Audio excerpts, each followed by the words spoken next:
దివ్యాంగులకు ఆర్టీసీ బస్సుల్లో ఉచిత సదుపాయం కల్పిస్తూ ఏపీ రాష్ట్ర ప్రభుత్వం ఆమోదం తెలిపింది. City ordinary, metro express, Palle Velugu, ultra Palle Velugu express బస్సుల్లో మహిళలకు స్త్రీశక్తి పథకం కింద ఉచిత ప్రయాణాలు కల్పిస్తుండగా వీటిలో దివ్యాంగులకు కూడా ఉచిత ప్రయాణం వర్తింపజేయాలని అయితే చెప్పడం జరిగిందండి. 40% అంతకంటే ఎక్కువ వైకల్యం ఉన్న దివ్యాంగులకు ఉచిత ప్రయాణం వర్తిస్తుందని అయితే పేర్కొన్నారు. గత ఏడాది డిసెంబర్ 3న అంతర్జాతీయ దివ్యాంగుల దినోత్సవ కార్యక్రమంలో పాల్గొన్న సీఎం చంద్రబాబు నాయుడు గారు అయితే వారికి ఇంద్రధనుస్సు పేరిట 6 పథకాలు ప్రకటించారండి. అందులో ఉచిత బస్సు ప్రయాణం సదుపాయం కూడా ఒకటి అని అయితే ఫిబ్రవరి 24 రాష్ట్ర మంత్రివర్గ సమావేశంలో దీనిపై నిర్ణయం తీసుకున్నారు. తాజాగా ఈ ఉచిత బస్సు ప్రయాణానికి సంబంధించి ఉత్తర్వులు అయితే జారీ చేశారండి.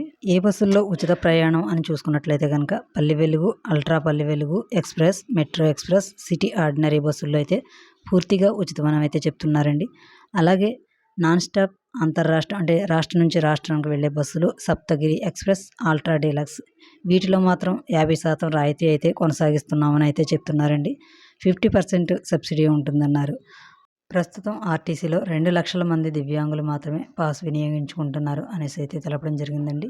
ఈ ప్రభుత్వ పథకాలకు సంబంధించి ఎలాంటి అప్డేట్ ఉన్నా వెంటనే వీడియో చేస్తాను. చేయండి. తక్కువ టైంలోనే మీకు వివరంగా చెప్పానని అనుకుంటున్నాను. ఇన్ఫర్మేషన్ ఇస్తే వీడియోకి లైక్ చేయండి, సబ్స్క్రైబ్ చేసుకోండి. Thank you.